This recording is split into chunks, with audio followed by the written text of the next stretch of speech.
Hello, and welcome back to another episode of the H-Span podcast, your go-to podcast for longevity policy discussion. I'm your host, Dylan Livingston. Today, I am sitting down with Anar Isman, CEO of AgelessRx. In this episode, we discussed Anar's entrepreneurial journey, which led him to become the CEO of AgelessRx, his thoughts on what the next generation of longevity science entails, and the power of social media and memes in building a movement. Without further ado, here's Anar Isman. Live long and prosper. All right, Anar, thank you so much for joining the H-Span podcast. It's great to have you on. I've been looking forward to this conversation for quite some time, and so I'm glad we could finally set a little time aside and have this conversation. So thanks for joining. For sure. Yeah, I'm very excited. It's a privilege to be here. Yeah, well, it's a privilege to have you. So the way I like to start these conversations usually is I like to go on a deep dive on our guests, and I like to have our guests explain what brought them to this longevity field, because every story is unique and different.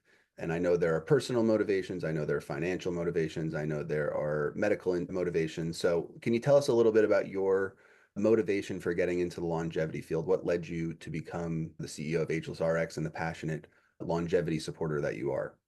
Definitely. The fact that you even have to ask this question tells me that we still have a lot of work to do ahead of us, right? Because if we were trying to cure cancer or tackle something else that's considered a horrible thing by majority of people, no one would be asking. No one says, "Oh, why do you want to cure cancer?" It goes along without having to explain that. Versus when it comes to trying to cure aging or slow it down or advancing the longevity movement, people saying, "Oh, that's so interesting. Why are you doing that?" I can't think of anything more important than slowing down aging, right? To me, that's the biggest atrocity that's out there. That's a cause of biggest amount of suffering. If you think about it, every single person is going to be impacted by it. Everyone is impacted, everyone's relatives. And it's not just that it kills you, which is horrible in itself. It also robs you of your ability to do things you love with people you love. And you can't see, you can hear, your cognitive ability is gone. You can't do physical activities, you can't walk or run or play sports. If we had a tool that could make a 30-year-old person feel like a 90-year-old person, and we used it as punishment, it would be considered a cruel and unusual punishment, and it would be made illegal, right? You couldn't just put someone in jail and say, okay, we're going to turn you into 90-year-old. Everyone would say, oh my God, that's horrible, horrific. But nonetheless, we all are subject to this over years, and just because it takes longer, everyone says, "Oh, that's fine, nothing wrong with it." And I just don't think that there's anything more important than trying to slow it down or delay it for as much as possible. And that's the interesting thing is this is what kind of has been on my mind ever since I was a kid, ever since I was, as far as I remember, I don't know, 9, 10, 11. Back then, when I would talk to any of the adults, they would all tell me, what is this? This is silly. This is stupid. Focus on going to school and trying to make as much money as possible. That's the number one priority. And so that's what I did for a while because I trusted the adults in the room. And then when I became an adult myself and I revisited it, I realized, no, that's not the right way to do things. We should actually try to change the world. And that's when I started going to conferences, meeting people, talking to people, and realized that thankfully I'm not the only one who thinks that way. There's many other people, but just not as many as there should be. Agreed. And that's partially why we do these podcasts. That's partially why A4LI does the work that it does. And I know AgelessRx is a passionate supporter of many organizations in the field that are trying to get the word out and raise awareness and get more people involved. So I thank you, but I agree. This is a no-brainer for me too, right? You post on social media a good bit, these pictures of like celebrities and movie Yeah. stars in their prime, and then you put them side by side with their current self, which is more aged and a little less functional. And I find them very powerful. And the way you break them down too is you say this is, let's say Robert De Niro, whoever it is, 9,000 days after this, he shot this movie and he can't do the things that he used to because of aging.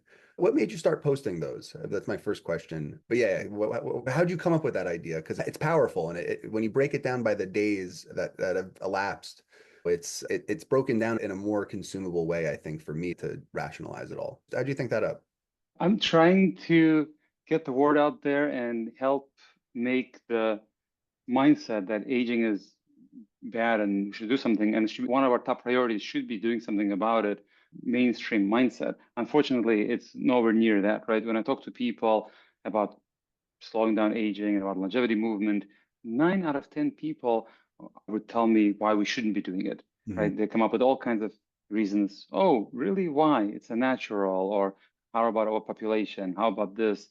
Life is already long. Like all these other reasons, which we can talk about why they're actually not logical, but nonetheless, they're top of mind for people. So I thought that, hey, maybe I can try to help change some minds by being on social media. Mhm. And this is one of those logical examples that's right in your face, and it's hard to argue with, even though people still do, right? But then also putting it into the units of days when you think about it, right? Like I'm 40, and on based on an average life expectancy, I have another 40 years, which is only like 15,000 days. That's not that long, right? Unfortunately. Yeah. So putting it in a matter of days versus years, I hope will help people understand that this is, if you were creating a world from blank slate from scratch, I doubt anyone would say, let's see, let's put it at 22,000 days. You live, you're born, and then within 22,000 days, you lose all your functional abilities, and then you're gone. Like, why 22,000? Why not 50,000? Why not 100,000? What is that memo that I missed that said 22,000 is absolutely perfect number? It shouldn't be any other number. You know, that's Right. an interesting thing when you argue with people. They're saying, oh, we shouldn't do it. But why have you decided that 70, 80 years is this optimal number? Like, why isn't it 50 years? Like, if you told people, hey, there's a country out there that this ridiculous dictator who said, as soon as someone turns 80, we're going to kill all of them. Like every day, we're going to round up people who turn 80 and we're going to kill them. I think there'd be a big outroar. People would say, "Oh no, this is ridiculous. We should stop them." But nonetheless, that's what aging does, and everyone says, "That's fine. There's nothing we should do about it." I'm forgetting the exact name, but Vitalik Buterin and I think Nick Bostrom are big proponents of the dragon fable. Yeah, But I know the story of it, right? And just accept it until one or two or a few people realize that no, you shouldn't just accept this as a reality of ours. We should try to slay the dragon, and the dragon here is aging, right? So I agree with you. I think, would you agree with this statement though? I think you've been in the field for at least over a decade, but you've been interested in it for multiple decades now.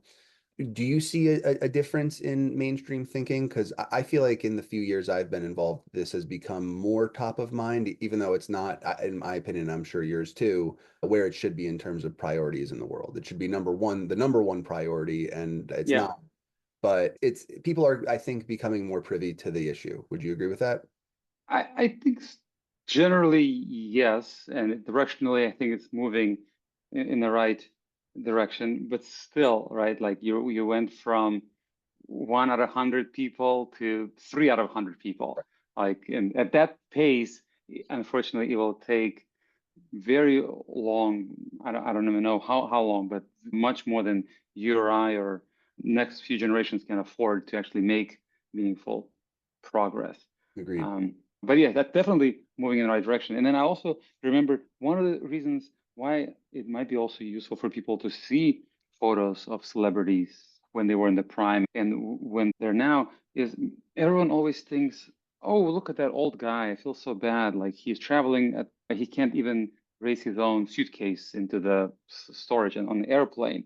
But that's that old guy. That's not me. I'm still sitting here young and vibrant. And guess what? That's you just fast forward 10,000 days. Right. That's the only difference between you and that old guy was young. We almost treat, oh, these old people, it's like a different race. No, it's the same race. It's the same people. The only Right. difference is a different time dimension. And it's not like it happens only to average person or common folks. It happens to everyone, including the most brilliant, powerful, influential people, right? Like the top of, unfortunately, it happens to everyone. And I think maybe like we're approaching this period where based on kind of the when TV was invented and when Hollywood became mainstream, that like I've seen it in the last 10 years where a lot of like my parents' favorite actors Mhm. have passed away. They gotten old, they became 90s or even before, and then they passed away. And over the next 10, 20 years, we'll approach the point where a lot of our people I get into that point. Right? Tom Cruise is 60. Like in Hmm. 10, 20 years, he's going to be 80. Hmm. I think it might be like an eye-opening moment for people where like, wow, like our celebrities are now approaching that time when we haven't seen them in this kind of captive capacity. And hopefully that might be one of those alarm bells for people to say, oh, we should do something about it. It's not just my parents' generation, it's now our generation. There's been a lot more of them, right? All this, like Jennifer Aniston, Tom Cruise, Brad Pitt, George Clooney, like in 10 years being in their 70s or close to their 70s, I think might be an eye-opening moment for people. I agree with you that if we continue on this linear scale of raising awareness, where we're going from 1 to 3 over the last 5 years in terms of out of 100 who knows or cares about the field, I do agree that if we continue on the linear path, it'll take far too long for anybody alive today to actually benefit from these therapeutics, or maybe someone just born will Yeah, benefit, something like that. But I think we want to bring longevity medicine to the masses that are alive today as soon as possible. That's my goal, at least. We want to get these interventions, therapeutics, medical devices, whatever they may be, to help us live healthier for longer into the hands of as many people, not only for the moral reasons, but the economic reasons. Obviously, we're heading towards an aging demography, which I'll talk to you a little bit about. But what I do believe is that there will be inflection points in that curve, right? I think if nobody gave a crud about AI until ChatGPT came around, yeah, yeah, right? Right now, I'm sure back in 2010, when the AI enthusiasts were getting together, they were saying this is going way too slow. But 15 years later, here, 14, 15, oh my goodness, it's almost 2025. yeah, yeah. Here we are, right? And everybody knows about ChatGPT, and it's mainstream and integrated in everyone's lives. So that's what I'm hoping will happen. That's what I expect will happen with the longevity effort. I think that moment is coming sooner rather than later. That's my hope, at least. There's a ton of really promising companies, researchers doing this work, and there are funds available to research in this field. Just in my opinion, not enough. We need as many shots on goal as we can, and we need improving medicine year over year. Our work as advocates, even if we get that ChatGPT moment, will not cease. It'll not end. This is about making better medicine over time, and having that ChatGPT moment not just a fad. I want to jump a little bit back into your entrepreneurial journey, because I think part of what we like to do here on the H-Span podcast is show that this field is really diverse and who is interested in making a difference. A lot of people are researchers, some are academics, some are industry. You come from an entrepreneurial background. You started your first company at 21, which you got me beat there, Anar. I started A4LI at 23, so you got that on me. Can you tell us a little bit about your professional journey before aging, just to briefly touch on it, and what were the steps that got you leading AgelessRx? Yeah, makes sense. Yeah, sure. Your A4Li is definitely much more successful than my first company, and Oh, hopefully will be much more successful going forward. Let's see. As far as from my professional background, I went to University of Michigan, and I started when I was 16 because I graduated high school early. And at the time, the advice I'd gotten was there's only three potential paths. You can be a doctor, a lawyer, or a banker. And there's nothing else to think about. And that's the place where there's the biggest amount of money to be made and the biggest job security coming from like this Jewish family of former Soviet Union. And I listened to that advice, and I went to business school, and the best job at the time was investment banking, with the eventual pathway to investment funds and hedge funds and things like that. So I did that, right? Everything that I graduated when I was 20, I did it for the next 15 years or so. And that was great experience. It taught me how to think critically. Then at the end of the day, when you doing investments, what you're really trying to do is you're trying to predict the future, because Mhm. you're saying, hey, this is what I think is going to happen, and you place bets, and hopefully the more your bets are right than wrong. And in some ways that translates to longevity, because hey, I can predict the future. I know what's going to happen to all of us if Mhm. we're staying on the same trajectory, right? And at some point in my early 30s, 10 years ago, I just had to build something. Always had this entrepreneurial thing. When you talk about the company I started when I was 21, I started buying just rental properties. That's what I was doing. But then at some point I realized that I want to do something that will change the world, something that's very meaningful. Mhm. And I couldn't think of anything more important than advancing the movement of longevity. And so that's when we decided to start AgelessRx. And even within that, like why AgelessRx and not something else, is because like I can tell you about what Ageless does, but why we're doing it, right, is to help advance the movement and Ageless is the kind of company that has direct access to an audience, right? We're a direct to consumer company, so we have access to the audience, and that's what we use, try to evangelize and tell them our story and tell them why they should all think about longevity being one of the most important issues to advance. That's why we started Ageless, to advance the longevity. Absolutely. Absolutely. Yeah. My next question was going to be, can you tell us about AgelessRx? Can you give us an overview? Direct to consumer, I feel like is a little bit rarer in the field these days. So I think you guys have a nice little market carved out for yourselves. So can you talk a little bit about what you're doing at AgelessRx, some of the work you guys are under? Yeah, definitely. AgelessRx is, so I'll talk about what we do. I already mentioned why we do it, but what we do, it's telemedicine platform focused on longevity that tries to give people access to protocols and interventions that have potential to optimize their health and extend their lifespan. And hopefully, eventually, we'll get to a point where there are interventions out there that can extend someone's lifespan materially beyond what's currently considered conventional lifespan. We're not there yet, but hopefully that's something that, and I'm pretty optimistic that over the next 10, 20 years, there will be some things like that. You mentioned in terms of how long it took for something like AI. Another analogy out there is crypto, right? 10 years ago, if you talked about Bitcoin, people would laugh you out of the room. Today, it's a major industry, and some of the things they've done, I think, could be replicated for longevity in a pretty analogous way, especially if you think about even from some of the policy angles where they had a super PAC and they had some of the initiatives to educate legislators on the benefits of the crypto. I think that's also some things we can do in longevity space. Because if you think about it, at the end of the day, there's so much division between left and Republicans, Democrats. But one thing all of us have in common is aging. Right? It's a kind of like this common enemy that we should all be able to rally against. Agreed. You know, when I talk about the caucus that we formed, I always mention that it's bipartisan. And then I say, I like to give myself a pat on the back on that, but it's not me at all. I did not do anything special there. It's this issue, right? This issue is unique in that, like you mentioned, everybody ages, no matter what race, nationality, creed, political affiliation, whatever, however you want to slice it. This affects everybody, right? And so I think this is a unifying issue, something that Republicans and Democrats can really get behind. And we're starting to see that in Congress, right? I am excited for this incoming administration, specifically with the appointment of people like Jim O'Neill, who has been a long-time longevity supporter for years. So I think the time is coming now. And I know on the Democratic side, there's similar enthusiasm. Hopefully 2025 will be a big year for the longevity political movement. That's my expectation, at least. Yeah, it's definitely, as we can be as bullish as we've ever been on the potential of longevity movement. Hopefully it'll come to fruition. But yeah, Jim O'Neill and even Dr. I'll butcher his last name, Mockery, right?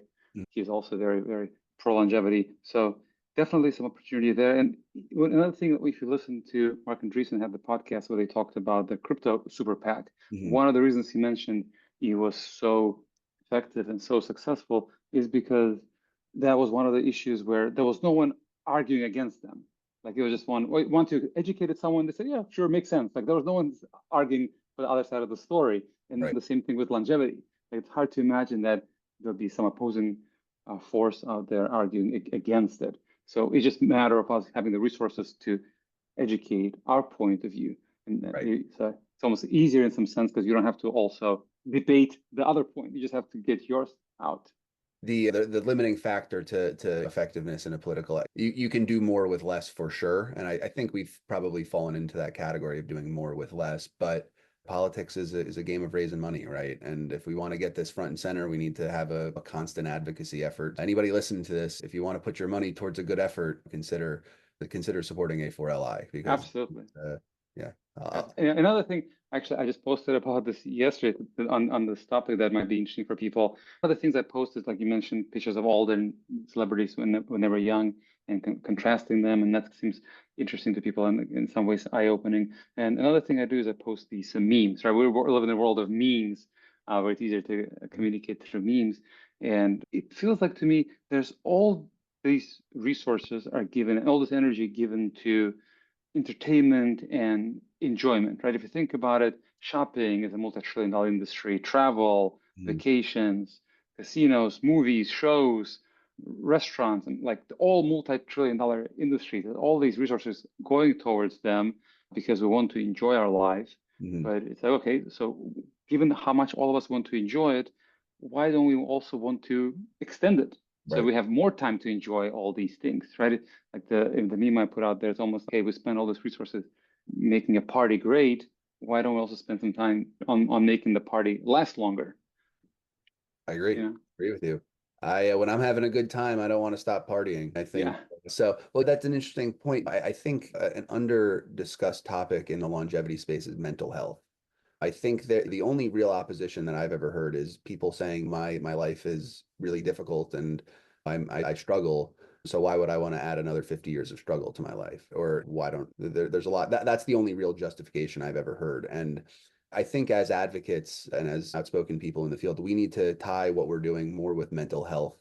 We want to make sure that people have the will to live longer and we want people to be happy enough to want to extend the amount of time that they're living in good health. So I don't know any solutions because I'm dealing with my own mental stuff, as I'm sure everybody else is, right? So I'm saying that tongue in cheek, but I don't have any solutions. But I think that's definitely something that we want to echo more to the mainstream and say that we want to work hand in hand with mental illness advancements or advancements in combating mental illness. Yeah, yeah. That goes in some ways very well along with trying to slow down aging. When we say longevity and slowing down aging, that's a short form. But the long form is you want to try to delay onset of age-related damage, right? That's a technical term. And age-related damage is what causes cognitive decline. Yep. So if you can delay that damage, you can also delay some of that cognitive decline. So it goes with that, kind of goes along with that. But at the same time, right, people have this bipolar kind of relationship with when you talk about aging and longevity. Yes, definitely don't want to be struggling for the next 50 years. But it's also not like the idea here is that everyone is going to mandatorily be mandatorily forced into Right. taking That is advantage of some of the interventions. Like it gives you an option. If you true. want to do it, if you don't want to do it, don't do it. And also at the same time, everyone says, "Oh, we worried about being like losing our health and being in this cognitive decline state." And then you say, "Okay, fine. Why don't government legalize euthanasia? Like anyone who wants to go out can check out, and somehow that's not legal." Right. Like why? Like why don't we let people check out when they want to check out? And anytime someone tries to commit a suicide, we dispatch all these resources to prevent them from Right. doing suicide, right? No one here says, oh, that person is struggling with cognitive, let them just do it. No, we try as hard as possible to prevent them from Absolutely. doing it. Yeah, the euthanasia argument is definitely it's everybody in society knows that aging and getting old and sick and dying is bad, but then there's I wouldn't say pushback, but a lack of full buy-in from some people on this idea of not dying or trying to not die for as long as possible. I definitely fall into the camp of I would like to not die and whatever that means, right? Whatever it means is what it means. But I think everybody agrees that dying is bad and getting sick and older bad. You know what I was also going to say is a lot of I think mental health issues as you age also are a result of your declining physical capacity, right? If you're someone at Yeah, 50 who can't go and do the things that they were doing at 30, your life is not what it was when you were 30 and you can't partake in the activities that make you happy. So I think a lot of the mental health stuff, or some of it, hopefully a good amount of it, will be remedied by the fact that people are not sick when they're older too, and they have a little more ability to do things in the world. So hopefully. But unfortunately, the really dark side of it is that our brain does shrink by roughly 1% every year after 40. mhm, So by the time from 40 to 80, you have lost 30, 40% of your brain mass, which is horrible, right? And we should try to do as much as possible to delay it, slow it down, mhm. which is what you would do if you try to slow down aging. Right, Right? Those two 100%. things, yeah, go 100%. Yeah. hand in hand. I want to go on to my next question here, but I feel like we could probably talk about this for another 20 minutes. But we're talking about some of the ways that we can encourage people to live longer and want to live longer. And we also discussed the time frame of when we expect this field to become more mainstream than it is today in a sort of AI way. Being the direct to consumer CEO that you are, you're dealing with a lot of different technologies, you're dealing with a lot of different medications, therapeutics. So you probably have a really insightful view on what the next big thing is. What are your thoughts on therapeutic area of development, medical devices? Do you have anything you're quite bullish on in terms of what can be that chat GPT moment? Yeah, let me just tell you share some of the ideas here, and maybe we'll go from some that are going to be effective, but maybe not the ChatGPT moment, and then some that are more like ChatGPT, but have a little more uncertainty around when they'll be available, right? But the Mhm. most clear one right now is probably semaglutide, like everyone talks about Wegovy, Ozempic, GLP-1s, right? That might end up being our first truly like longevity intervention, right? We've seen so many downstream impacts, beneficial impacts of semaglutide beyond just weight loss, right? It's been approved for heart health, I think kidney, but also they're studying it now for delay in that cognitive impairment. So Mhm. it potentially also helps slow down some of that cognitive deterioration. So semaglutide might end up being that longevity intervention. So that's really exciting. Beyond that, there's a few others, right? There's this, imagine everyone now eats too much sugar. Unfortunately, there's no way around it. Sugar or things that help make your glucose spike, right? Pizza, pasta, white rice that you get when you eat sushi, bakeries, things like that. So imagine if there was a pill that you could take that would make you excrete that sugar instead of Mhm. that sugar going into your bloodstream and making your glucose spike. So actually, there's a drug like that. It's a family of drug called PCSK9. That's a drug that's been around for probably over 10 years at this point for diabetics. Mhm. But actually, everyone eats too much sugar. And if there was a magic pill you could take that would make you excrete sugar instead of going to your bloodstream, this would be it. And it's available. So hopefully it's going to become much more available for people, and we'll make it available also through AgelessRx. But that's the one that I think would be really important because, right, what happens is, and this maybe some listeners don't, is that spikes in glucose are really bad for you. Mhm. And over an extended period of time, if you have too many of the spikes, eventually your body becomes insulin resistant because insulin doesn't affect those sugar spikes not as effectively anymore. And then once you become insulin resistant, the next stop is pre-diabetic, and then it's diabetic, and this whole metabolic dysregulation that impacts all kind of different disease pathways. So that's another one that I think is really big. Beyond that, then there's peptides, and I think this incoming administration might be a little more open-minded about peptides, but we don't know exactly. There's a lot of interesting preclinical data, but we don't know. Semaglutide is a peptide, but there's other peptides that also could be interesting.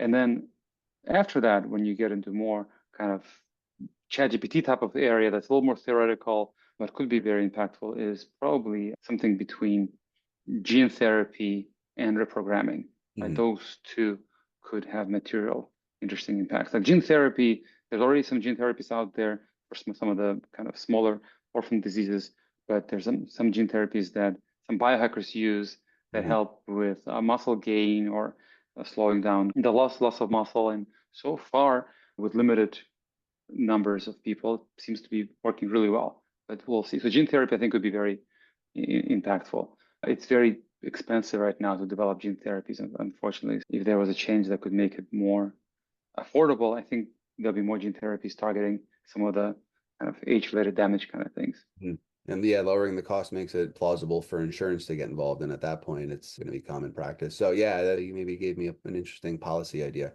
Let me ask you this. So we fast forward, let's say 50 years into the future. We know what our current healthcare system looks like. We know what it's like to go to the doctor, get an MRI, get even preventative health measures addressed. What do you think the doctor's future of what do you think? I'm gonna take that part out. What do you think the doctor's office of the future looks like in 50 years? What is it going to mean to be a patient? How will these longevity therapeutics be integrated? What are your thoughts on that? Yeah, it's funny. When we were fundraising for our company in 2020, that's how I started the presentation by saying, imagine you go to the doctor and doctor says, "Hey, Dylan, I'm afraid I have bad news. You have this terminal disease. It's called aging." So that's the bad news. But the good news is there's some interventions we can give you, right? So I don't know exactly how the office will look in terms of the actual like layout or what kind of interventions they have. But I do hope that we'll start talking about it as if you got diagnosed with cancer, right? Mhm. When you get diagnosed with terminal cancer, all of a sudden everyone is now on your team. Everyone wants you to succeed. Everyone wants you to do anything that's possible out there to beat that horrible thing. And versus when it comes to aging, which is another terminal disease, it's whatever. Dying from cancer is bad. Dying from aging, no problem. More power to you.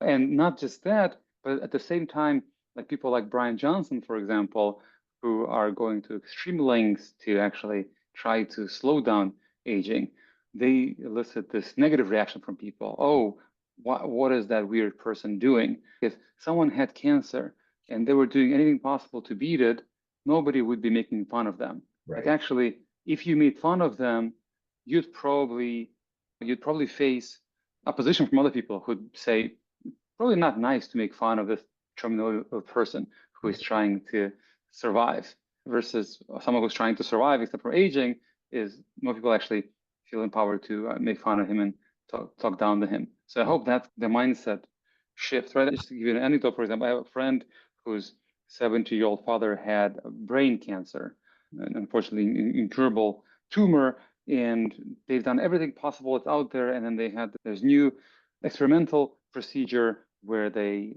open up your skull and they implant something in your brain so that chemotherapy can be delivered directly to the tumor. And he opted out. He opted in for it. Like they did it, right? And no one said, "What? That is unnatural. This is so weird that you are opening up your skull and putting electrode in your brain." Everyone said, oh, "I hope this works. Good luck to you." Right.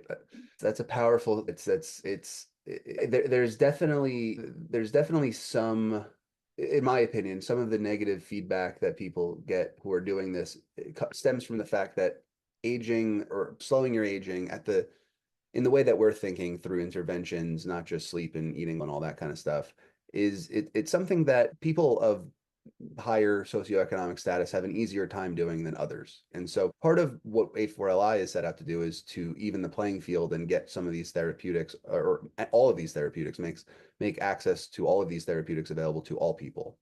So I think as time progresses, how like the iPhone was Yeah. sort of a rich snobby person phone back in 2005, and now every person and their mother has an iPhone, right?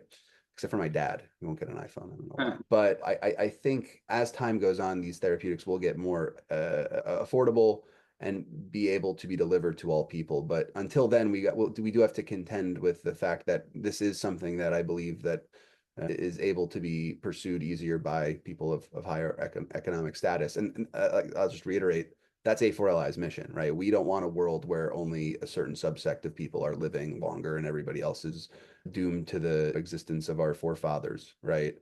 We want to make sure that everybody can benefit. And if that, we'll only achieve the longevity dividend, which I'm sure you and a lot of our listeners are familiar with, we'll only achieve that economic dividend from longer and healthier lives if everybody is living a longer and healthier life. We need everybody to be able to participate and not be as much of a drain on our healthcare system and be more active and productive in our economy. But also, I totally agree with you. There is, I don't see a lot of reason why this won't be necessarily available to wide republic and everyone really, because that's what happens, especially when something is as universally appealing as slowing down aging. The cost ends up being directly opposite of the demand. There's so much billions of people who want it, therefore you can actually sell it for cheaper. Versus if only 5 people want it, you have to sell each one for $100 million. But even take a step back, right? You have like in terms of American dream and American approach to things. There's all these hardworking people who understand the idea that you want to work and you want to contribute, and in exchange you get something, right? So that these things even give you some kind of like a motivation to aspire to. Not everyone can fly private jet. Not everyone can have a boat. But we're not out there saying just because only a select portion of people can have a boat and a jet, let's make them illegal. No one should have them. Right. No, we're saying they should be out there, and that's like a motivation for people to try to get there. There's so many things out there that I can't afford, or most people can't afford, but you want to. Like the American dream. That's why American dream is to have a house. We're not saying, oh, only rich people have a house, therefore let's have no houses, so no one can have a house. I agree with you, right?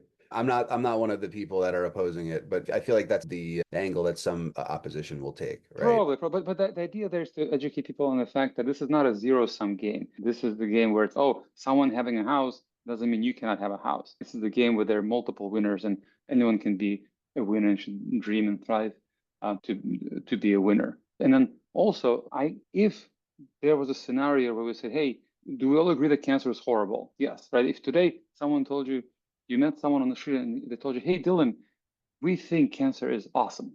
Cancer, you'd be like, huh, something wrong with this person, right? Cancer is horrible. So we said, okay, cancer is horrible. Let's try to cure it. But guess what? The initial cure is going to be very expensive and only available to the rich. But at the very least, there's a chance that once it becomes more popular, it become available to everyone. And the logical thing would be, okay, let's do it. Right. I don't think the logical thing would be, you know what? Let's completely shut it down so that no one can have access to it ever.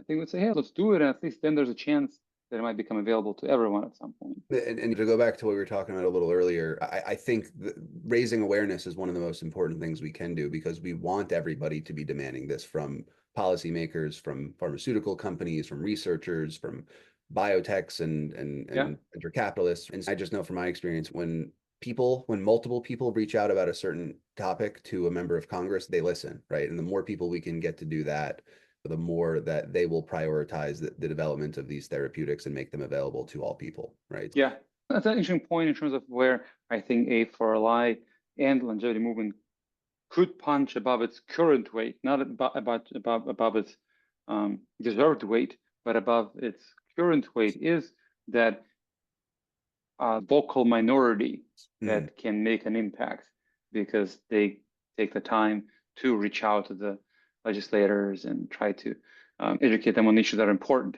So it doesn't have to be a majority. It just needs to be a very dedicated vocal minority. Yeah, we saw cryptos having the success it's having, and I don't think everybody owns Bitcoin. So I'm with, But I do see, in terms of the whatever number of years from now, hopefully not that long, but maybe 10 years or so, I do see a world where longevity is like there is a number of single issue voters for whom the single issue is longevity.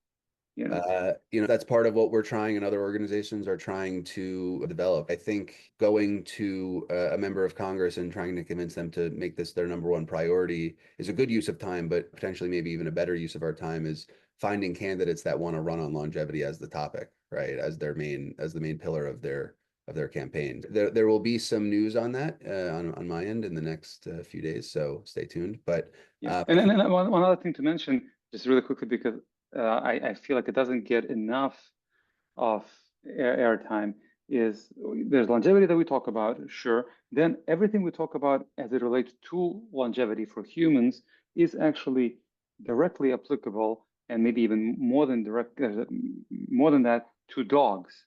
So when I talk to people and I say, hey, would you want to live longer? 9 out of 10 say no. Why would I do that? When you say, okay, would you like your dog to live longer? Everyone says, yes, please sign me up, right? I'll do anything.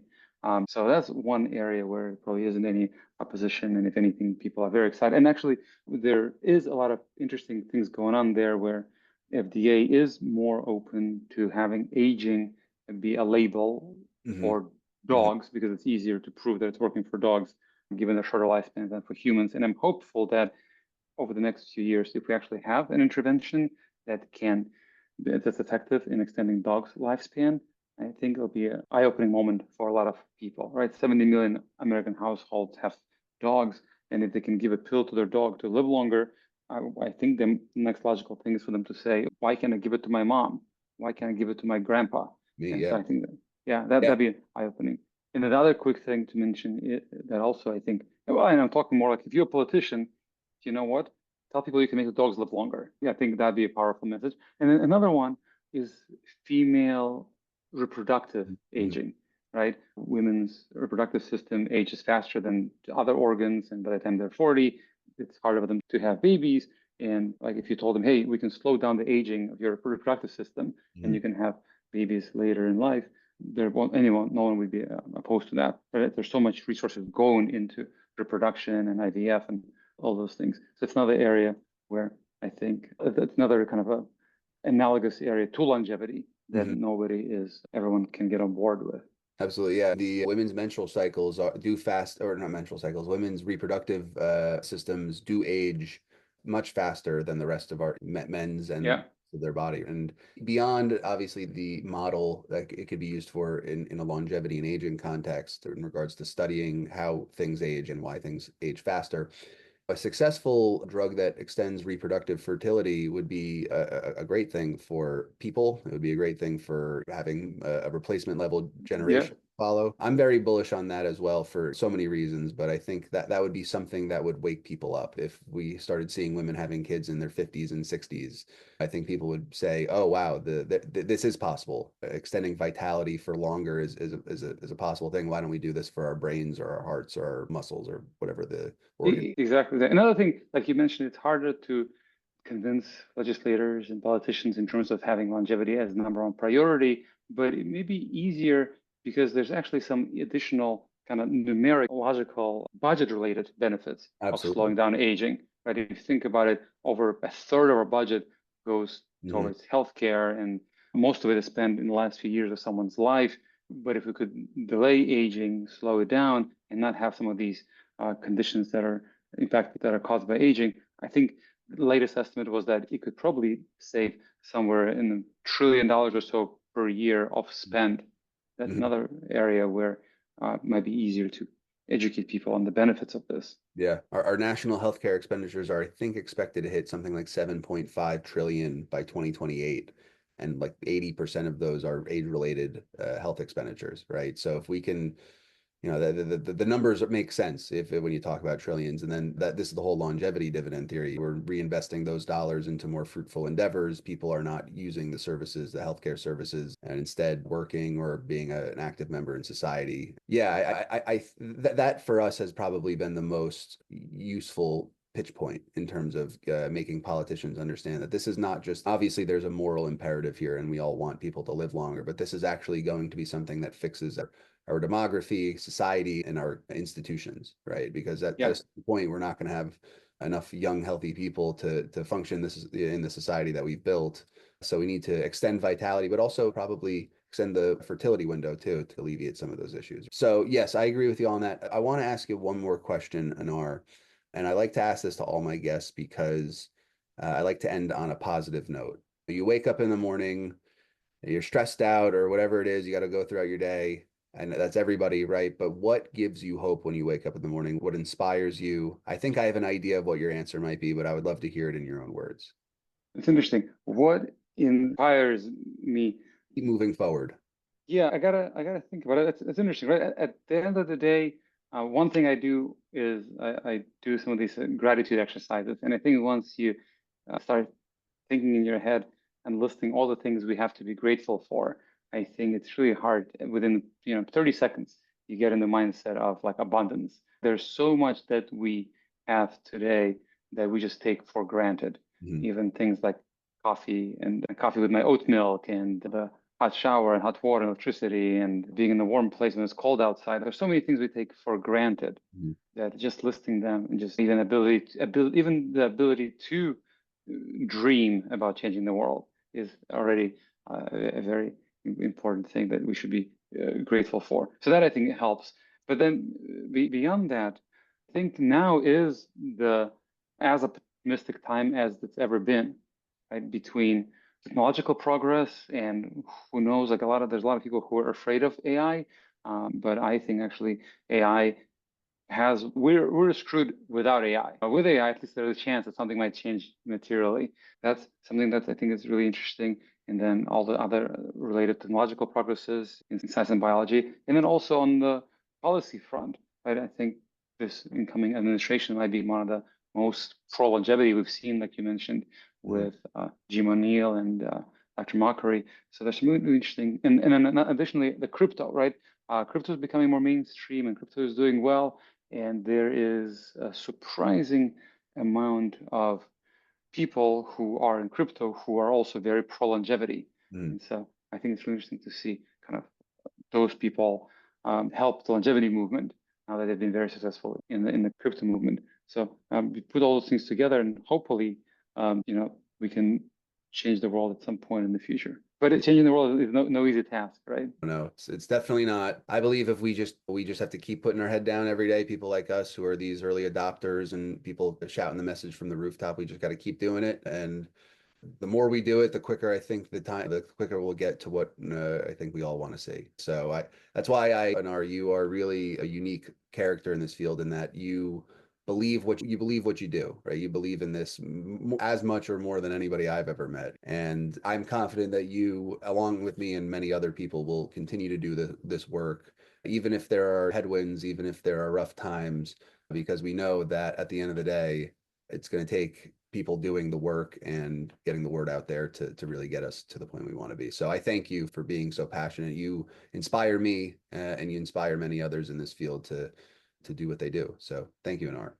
Of course, yeah, thank you. There's a lot more work to be done, and so we need a lot more people to join the movement. Absolutely. Live long and prosper.